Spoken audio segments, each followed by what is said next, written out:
So good afternoon students, welcome back to chemistry online classes. See, in the last three lectures in the previous classes I covered you definition of ionic bond, okay, factors favoring ionic bond, then characteristics of ionic compounds, right, and lastly factors favoring ionic bond. I told you ionic bond is a bond which is formed by complete transfer of an electron from most electropositive element to most electronegative element. Or the other definition I given you is it's a bond which is formed by complete transfer of an electron or a pair of electron or more than a pair of electron from one cell of atom to another cell of atom. And this ionic bond is also called as electrovalent bond. Why? Because it is formed by electrostatic force of attraction between oppositely charged ions. Okay, that's why it is also called electrovalent bond.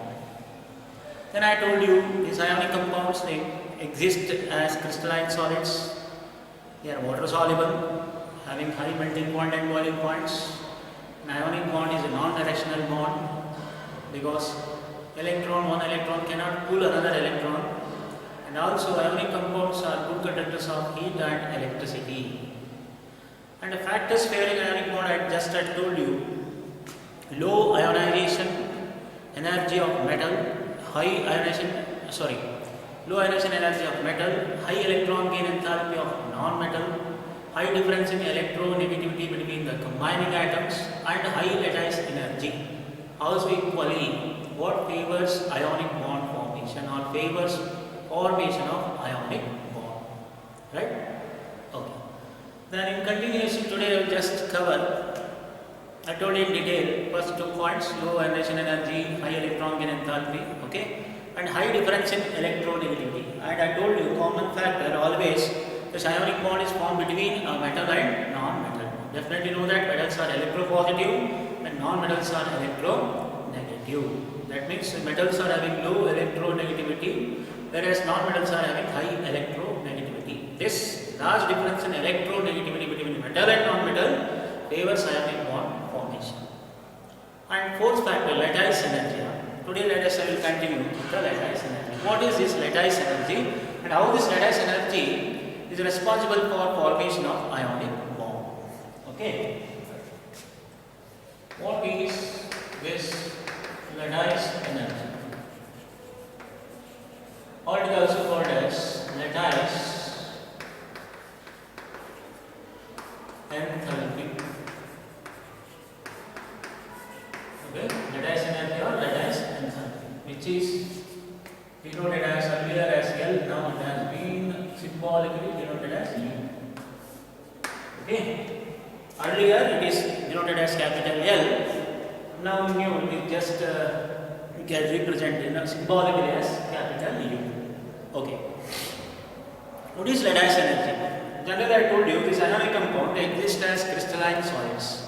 That means the cations and anions that closely packed in the crystal lattice. Crystal lattice. What is this crystal lattice? It is the basic unit of the all crystalline compounds. For example, if you consider formation of sodium chloride. See, Na plus gas, that Cl minus gas form NaCl solid. And here lattice enthalpy delta H, okay, U, that is minus 788 kJ. So what is this lattice energy actually? Lattice energy is the energy required or it is energy liberated. See why liberated? Because delta H, what is delta H? It is enthalpy change. Negative sign indicates heat is liberated. Positive sign indicates heat is absorbed. Okay. So here negative heat is liberated. It is energy liberated when 1 mole of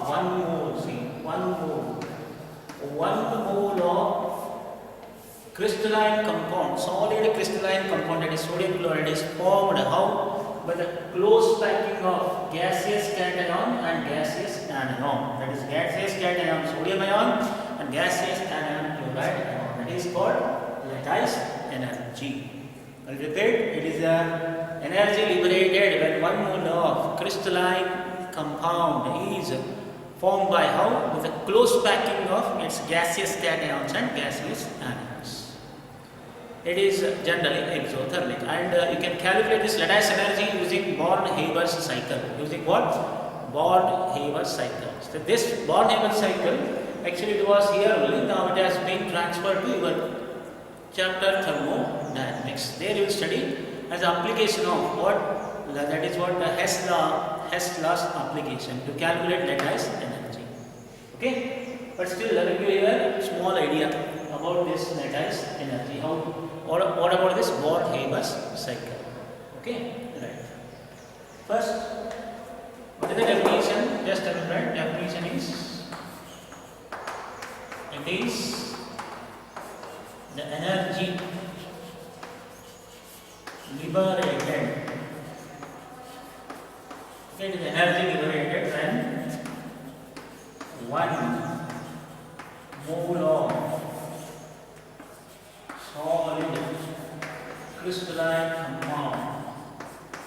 Okay, 1 mole of solid crystalline compound is formed by the close packing of gaseous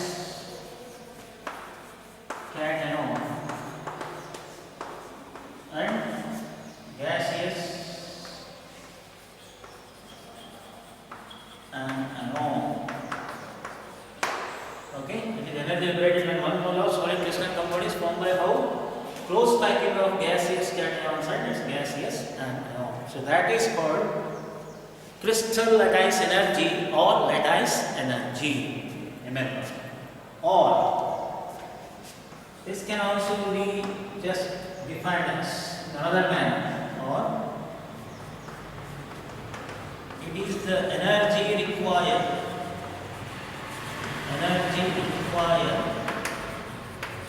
to dissociate. Okay, the energy required to dissociate 1 mole of, okay, that is crystalline compound.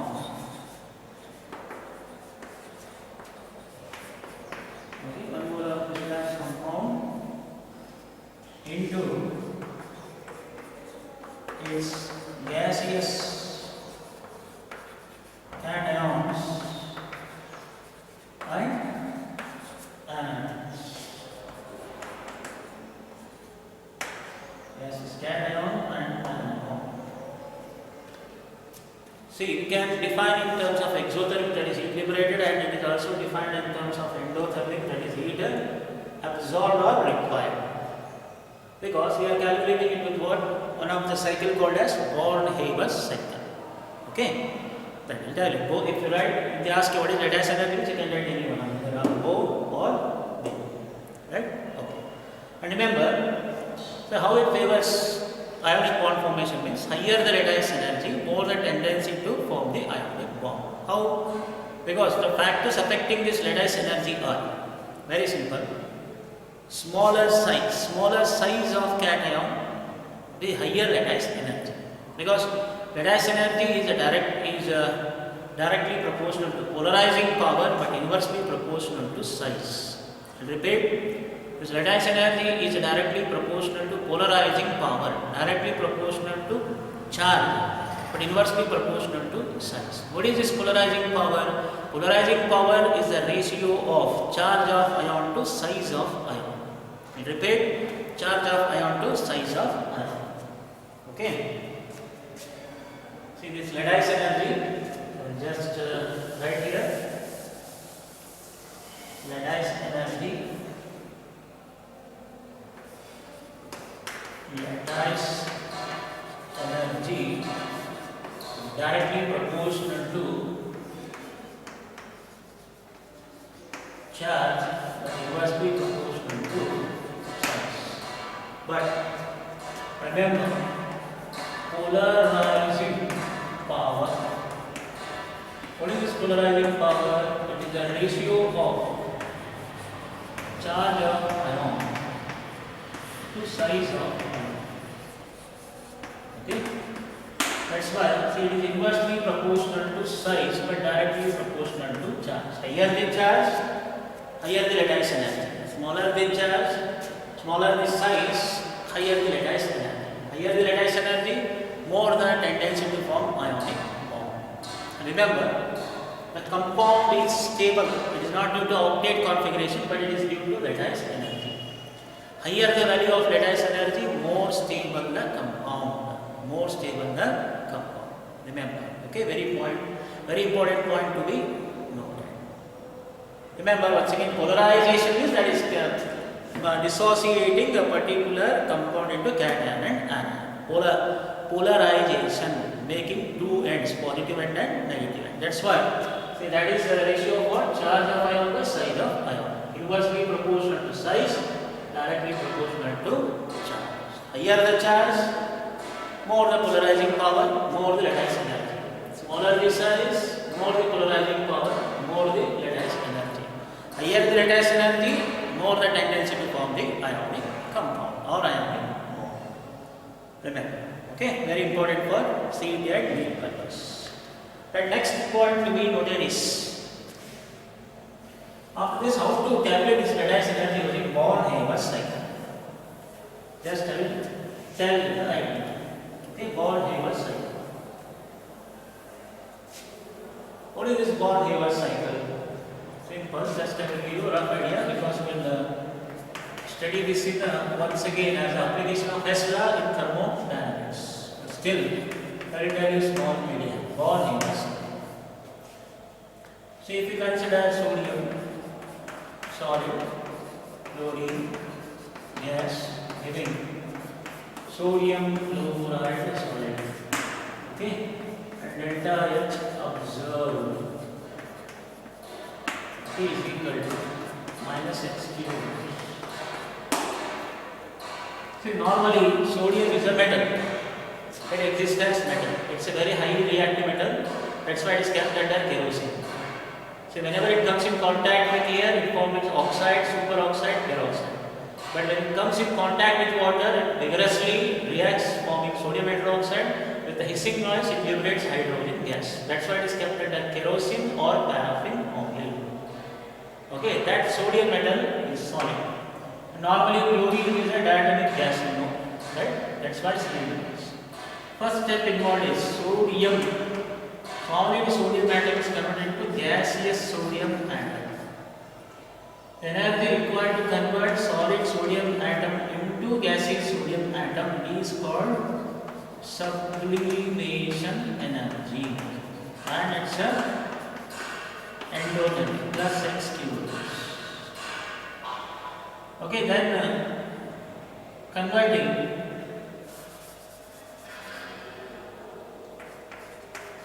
delta H sublimation. Okay, plus x cubed. Then chlorine molecule is dissociated to chlorine atom. See, gaseous molecule to gaseous atom. There are two chlorine atoms. For that we needed is called as dissociation energy D. Since we need only one, so D by 2. That is also x kilojoules. First step is what? Converting solid sodium atom into gaseous sodium atom. Then second step, chlorine molecule to chlorine atom.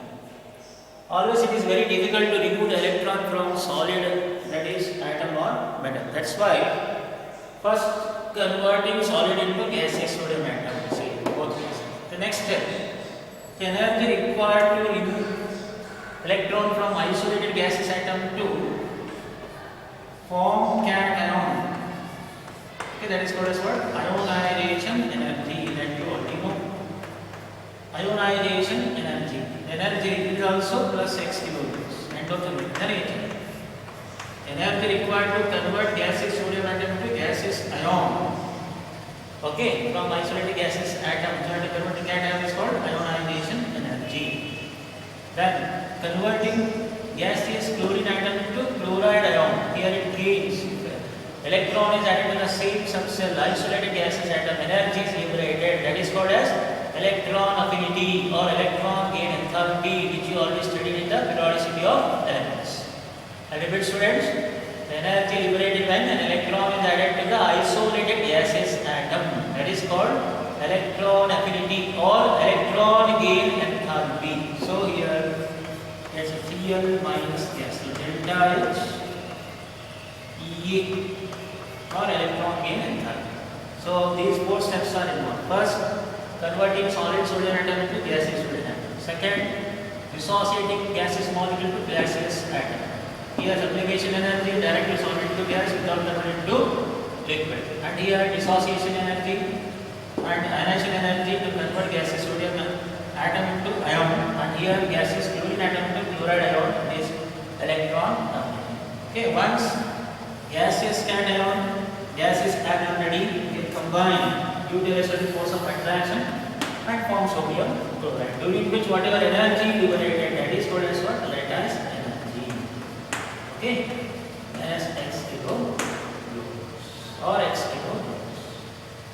That is called as energy, or this is what we call as lattice energy. This is called Born-Haber's cycle. Remember, it involves 5 steps. First, conversion of solid sodium atom into gaseous sodium atom. Second step, dissociating chlorine, gaseous chlorine molecule to gaseous chlorine atom. Dissociation energy. And third step, converting gaseous sodium atom into gaseous sodium ion. The help of ionization energy. Fourth step, converting gaseous chlorine atom into gaseous chloride ion. That is called electron affinity or electron gain enthalpy. Once ions are formed, due to electrostatic force of attraction to opposite charge ion leads to formation of 1 mole of sodium chloride. During which whatever energy liberated is called lattice energy. That is capital L or capital U. This is called as what? This cycle of operation is called Born-Haber's cycle. Remember. Okay. That means delta H observed, if it is given, just get that delta H. What is your lattice energy? Lattice energy is equal to adding all this. Delta H sublimation plus delta H dissociation plus. Okay. Then delta H ionization plus delta H electron gain enthalpy. Okay, plus that is delta H observed. Sorry, this is delta H observed is equal to this. That is U. By using Tesla, that is studying this. Thermodynamics. What is the main to calculate? That is U is equal to delta H observed. Okay, minus all this. Delta H sublimation, delta H ionization. Okay, delta H electron affinity plus that is delta H dissociation, delta H that is ionization enthalpy plus delta H electron affinity. Right? So like this, we'll calculate what lattice energy. So what I told you, what is lattice energy? It is energy liberated when 1 mole of crystalline compound is formed by close packing of its gaseous cation and gaseous anion, or it is energy absorbed or energy required to dissociate 1 mole of solid crystalline compound into its gaseous cation and gaseous anion. Higher the lattice energy, higher the tendency to form ionic bond and more the stability. Remember, this lattice energy is directly proportional to charge and inversely proportional to size. Okay, so the ratio of, that is, charge of the ion to size of ion is called polarizing power, and higher the polarizing power, more the lattice energy. Higher the lattice energy, more the stability of compound, and the stability of the compound, not depends on its octet configuration, it depends upon the lattice energy. Remember, student, point to be noted. Right, that's about completion of all regarding ionic bond. Right, as I told you, factors favoring ionic bond. What are those? Low ionization enthalpy of metal, high ionization enthalpy of high electronegative enthalpy of non-metal, high difference in electronegativity between the combining atoms, and high lattice energy favors ionic bond forms. That's it. This is just I told you. In detail we discuss where in thermodynamics chapter as a application of Hess. Right? Okay.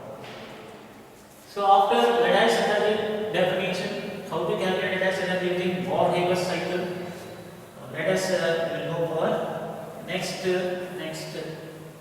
type of bond, that is called covalent bond. Okay, students. Covalent bond. What is covalent bond? Right? What is covalent bond? To explain the covalent bond, various theories have been put forward. What are those? First theory is called Lewis-Langmuir theory. First. The second one, valence bond theory.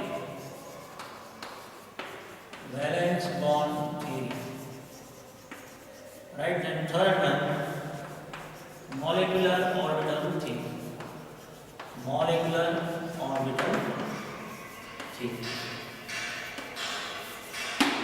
Right, these are the theories that is studied one by one.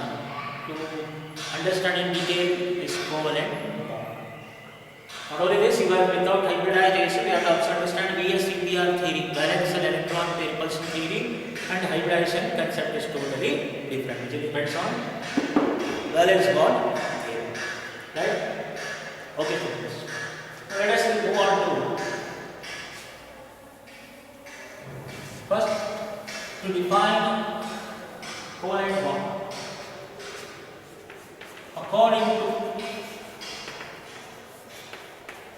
Lewis-Langmuir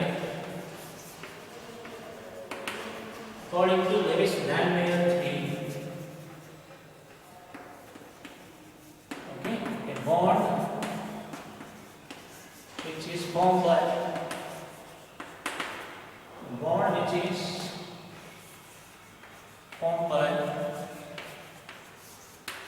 mutual sharing of electrons. Okay, mutual sharing of electrons between the combining atoms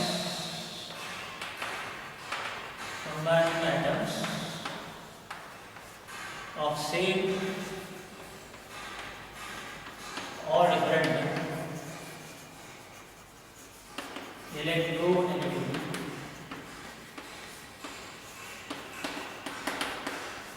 Okay, is called covalent bond. Is called covalent bond. Remember, this is actually the broader definition for covalent bond. What is covalent bond? Actually, it is a bond which is formed by mutual sharing. Means if two atoms are there, two atoms should give what? Equal electrons. One atom, if it gives one, another should also give one. If another atom gives two, another also gives two only, not more than that. This is called mutual understanding. Mutual understanding or mutual sharing. Sharing, it is not transfer, it is a sharing. Right? So this is called covalent bond. I'll tell you in detail next afterwards what is this same or different electronegativity. See, if the combining atoms are having almost same electronegativity, then there is no charge separation. That is called non-polar covalent bond. अगर दो combining atoms का electronegativity same रहा तो लेकिन उधर charge separation नहीं होगा, इसलिए उसको हम क्या बोलते हैं? It is called non polar covalent bond.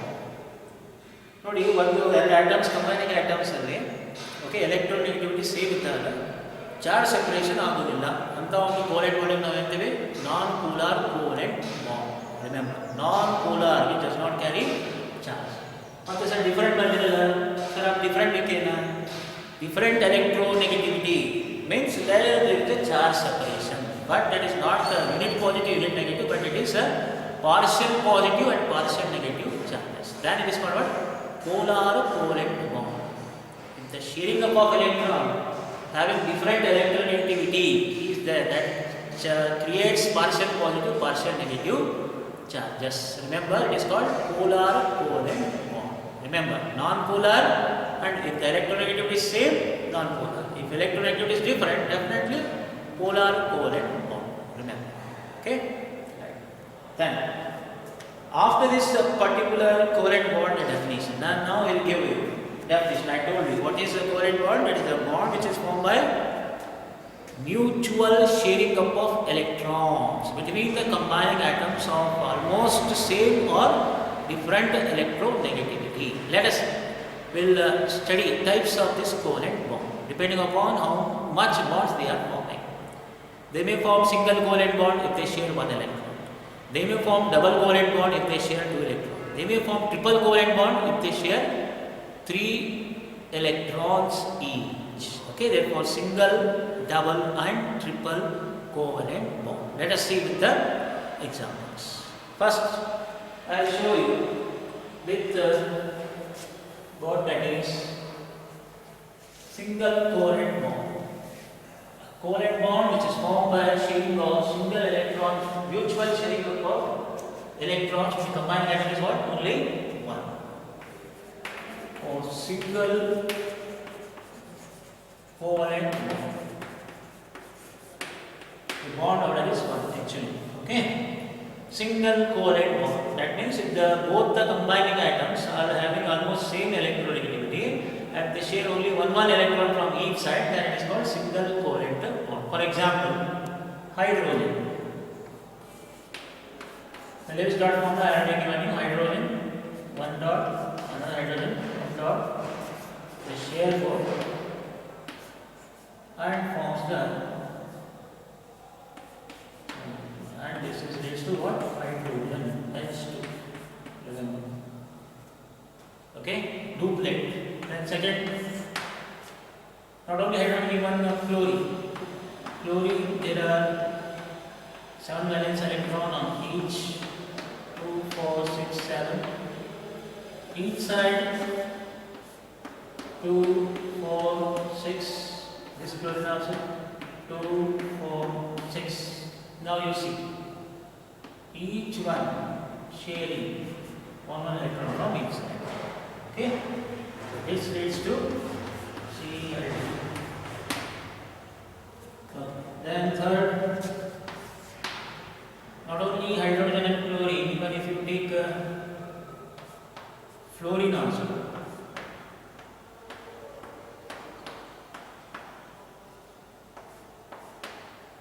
Fluorine also same thing. Because all halogens they are having what? 7 electrons in the outermost orbit. See here. This is also same. 2, 4, and 6. That's next to like this fluorine, chlorine, bromine, iodine, all. This is example for what? Single covalent bond. Why? Because each side they are sharing one electron. Bond order is 1. Okay, exists as diatomic molecule, exists as diatomic molecule, exists as diatomic molecule. But what is the bond order? 1. Not only this, even you can go for other examples like water. In the syllabus just I give you water and CCl. Okay, generally in water, how we can write? Fourth example, that is H2O. Here central atom is oxygen. Okay, oxygen is having 6 valence electron, 2, 4, 6. It is sharing with another hydrogen and another. Right? This is called C. Hydrogen 1, oxygen 1. Oxygen 1, hydrogen 1. This is octet 2, 4, 6, 8. But hydrogen is duplet. Then oxygen is octet, hydrogen is duplet. Okay? But bond order is what? 1. Not only this one, even CCl4, carbon tetrafluoride, CCl4. See, carbon is having one valence electron 4, right? But this carbon atom share each one with the 4 chlorine atoms like this, you see. Chlorine 2, 4, 6, this is 7. Chlorine 2, 4, 6, 7, like this. Chlorine 2, 4, 6, 7. And even here also, same thing, right? 2, 4, 6, 7. Like this, single covalent, CCl. Chlorine is octet, even carbon is also octet. But here, in water, oxygen is octet, hydrogen both are duplet. Here it is duplet. Here octet. Here octet. Like this. We can have various examples for what? Single covalent bond. That is, these are called as what? Homonuclear diatomic molecules having same electronegativity. See, both are same atom. Same atom means same electronegativity, no charge separation. That's why mutual sharing. If they share one electron from inside, it is called single covalent bond. Remember. The next, going for double covalent bond. Come for double covalent bond. Various examples you can give. Double covalent bond. Example for this, best example is O2. Let us study with O2. If you write two oxygen atoms, there is dot formula compulsory you should know here. Without that you can't understand this covalent bond. That's why in the first only I have in detail discussed it. Okay. But this Lewis dot formula, right? Okay, so just to see. Now each atoms are having 6 electrons in the valence cell. Valence cell. Atomic number is 8, but valence electrons are what? 1s2, 2s2, 2p4. 1s2, 2s2, 2p4 means here. One oxygen atom. 2s2, 2p4, 1s2. Like this another atom also. 1s2, 2s2, 2p4. These are called valence electrons. Okay? Right. So that's only written in the dot formula like this. Now both are having same electronegativity, both they share 2 covalent, forming double. Right? This is called double covalent bond. Not only this, even CO2, carbon dioxide. Okay, carbon is having 4 valence electrons, 1s2, 2s2, 2p2. Right? So we can write here carbon. In the dot formula we can write like this. Then oxygen 2, 4, 6. Another oxygen this side 2, 4, 6. See now, main aim is to form octets like this both sides. They will share 2 electrons and form double bond. This is double bond in carbon dioxide. This is linear shape. Okay, see here 2, 4, 6, 8, 2, 4, 6, 8, 2, 4, 6, 8. Main aim in covalent bond is what? If they form covalent bond, remember student, point to be noted. Atoms maximum they will try to obtain what? Octet, complete the octet. But except hydrogen and helium. Okay, some molecules are there except hydrogen and helium, and even some they are exceptional case, hydrogen, helium, lithium, beryllium. Okay, they will generally they will complete only duplet, especially hydrogen and helium. Okay, So that's why remember this is double bond in oxygen atom. Sorry, oxygen and carbon dioxide. Third example I can give you here. C2H4. This is called ethene or commonly called as ethylene, one of the organic compound. The total valence electron here 4 plus 4 here, and this is plus 4. That is 8 plus 4, total 12 electrons are there. First you have to write central atom always carbon. Why carbon? Because less electronegative. Hydrogen can't be central atom because it is electropositive. Electrolytic atom is central atom.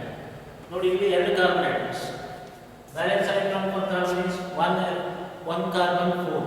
Therefore 2 4 2 4. Okay. Now there are how many hydrogen? 4 hydrogen. Each carbon is like this. Hydrogen. Hydrogen. Here hydrogen and hydrogen. That means they form single covalent bond with the hydrogen. Hydrogen duplet. What about carbon now? Both carbons should be operating. Therefore, they will share each here like this. So, like this, the carbon 2, 4, 6, 7. This is also 2, 4, 6, 7. But only hydrogen duplet. So, like this, you can give so many examples for even double covalent bond. These are the standard examples: oxygen, carbon dioxide, and this is ethene. Okay, that is ethene. Okay, common name is ethylene. So that's about double covalent bond. Now let us come to triple covalent bond.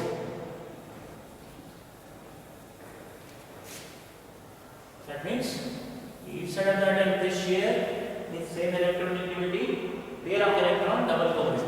More than a pair of electron with three covalent bonds. Let us see. Triple covalent bond.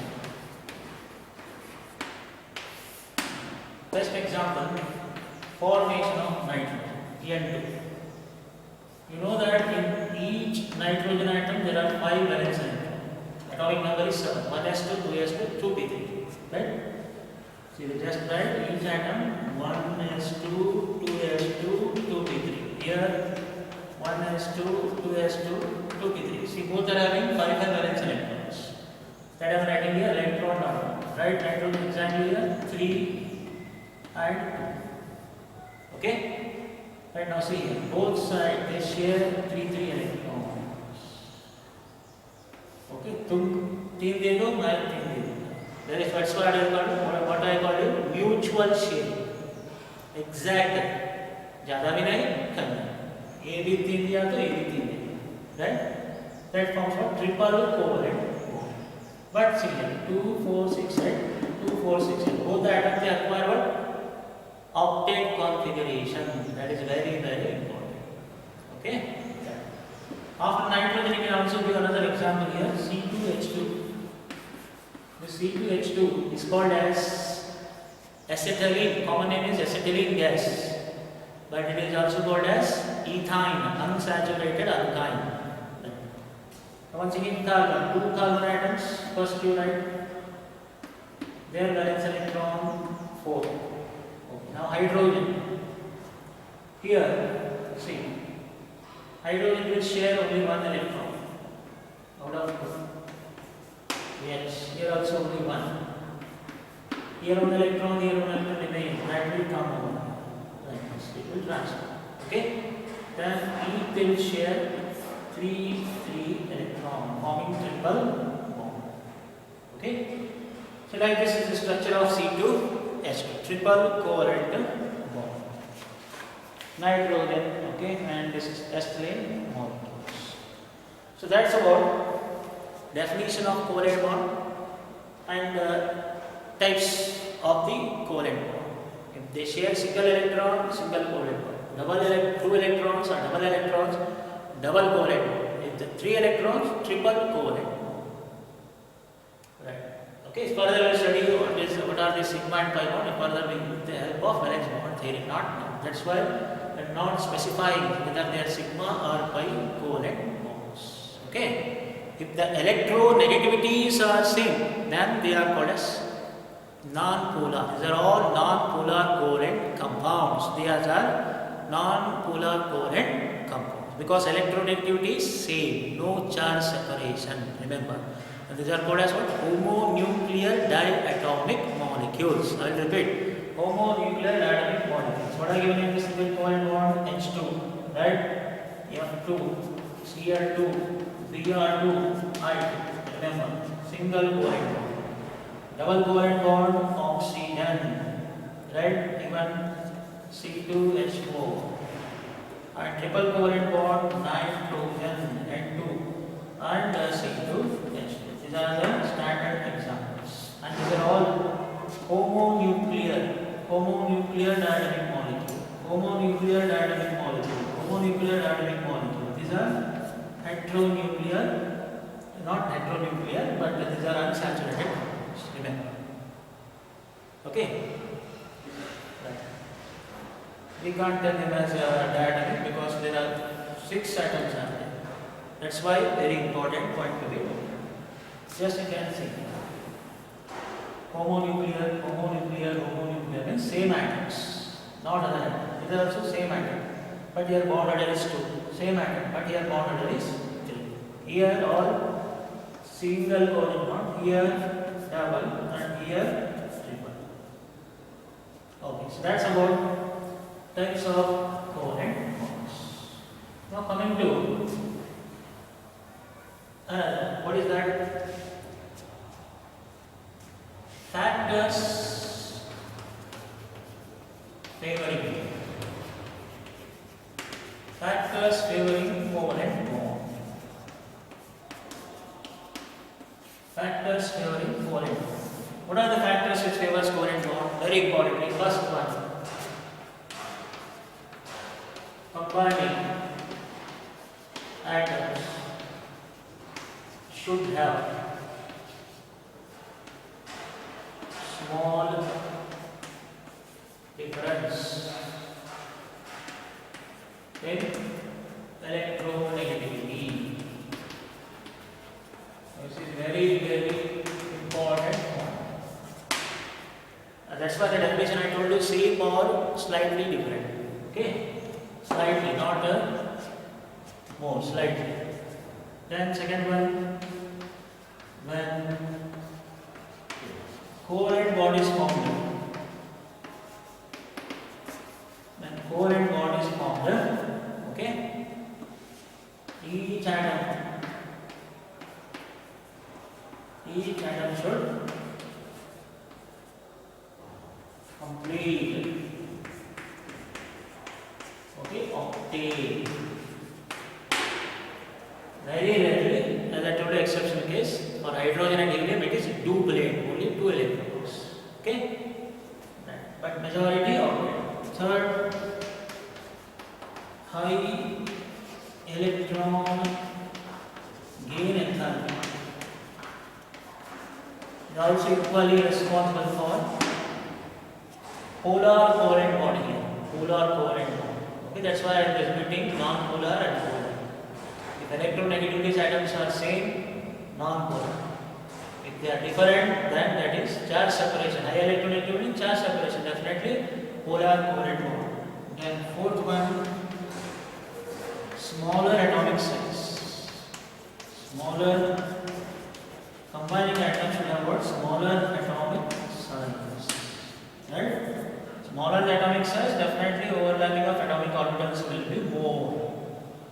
Okay, orbital overlap chances will be more, covalent bond formation will be more. That's why small atomic size. With small atomic size, indirectly higher ionization energy. Higher ionization energy of combining atoms. Definitely, if they are small, we need more energy to ionize them from isolated gases and atoms. Okay, and very importantly, according to orbital overlap, the most important point to be noted condition is what? Atomic orbitals. Atomic orbitals of the valence shell, means outermost shell. Atomic orbitals of the valence shell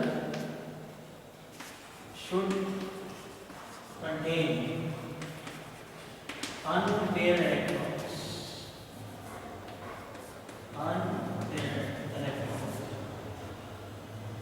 Unpaired electrons with opposite spins. With opposite spins. That means it should be half filled, and those half filled orbitals, atomic orbitals of the valence shell should contain. That is what these generally, very importantly, half filled orbital. This is how you can go for this particular factors favoring covalent bond. Atomic orbital valence shell should contain unpaired electrons with opposite spins.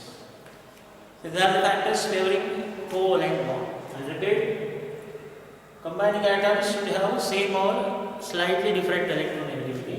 If they are having same non-polar covalent bond, different polar covalent bond, then a covalent bond is formed. Each atom should complete octet except hydrogen and some other elements. Which are drawbacks of this? Okay, that I will tell you in the next Lewis dot formula or in the octet limitations of the octet rule. Next, high electron gain enthalpy leads to, I just now told you, polar covalent bond once again. Smaller atomic size, definitely more orbital overlap. Okay, then higher ionization energy, definitely, if it is small, more ionization energy. If there is no usually charge separation, which will favor for ionic. There is no charge separation, will definitely covalent bond. If it is charge separation, it is ionic. Then lastly, very important, according to valence bond theory, this covalent bond is formed by orbital overlap, two atomic orbitals. Okay, almost having same energy. Okay, they should overlap, and during overlap, this condition should be satisfied. What is that? Atomic orbital of the valence cell, outermost cell, they should be half filled, and these half filled should contain unpaired electrons with opposite spins. Then only orbital overlap is possible, otherwise not possible. Remember, these are the factors favoring covalent bond. This can also be asked for 2 marks. Out of this, you can write that 2 or 4, depending upon the marks. Okay, depending on the question, you can have to answer the question. This is about what is covalent bond, what is single covalent bond, double covalent bond, triple covalent bond, and factors favoring covalent bond. Now, lastly, what are the characteristics of these covalent compounds? I told you characteristics of the ionic compounds. But what about the characteristics of covalent compounds?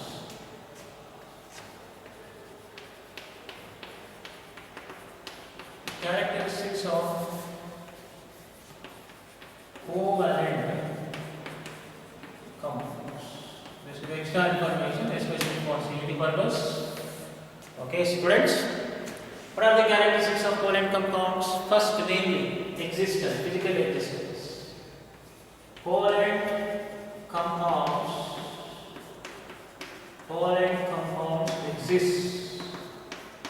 exist as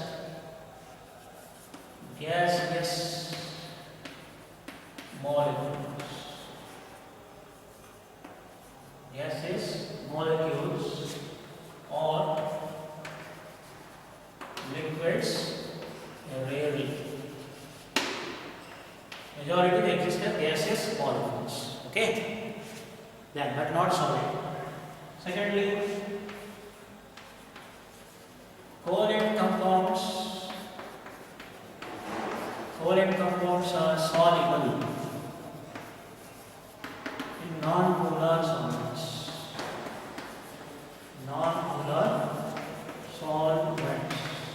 But insoluble in water.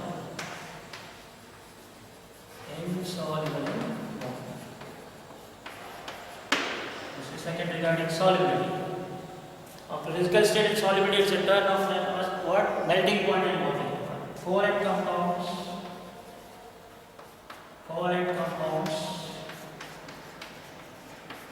compounds have low melting point and boiling point. Low MP and dP.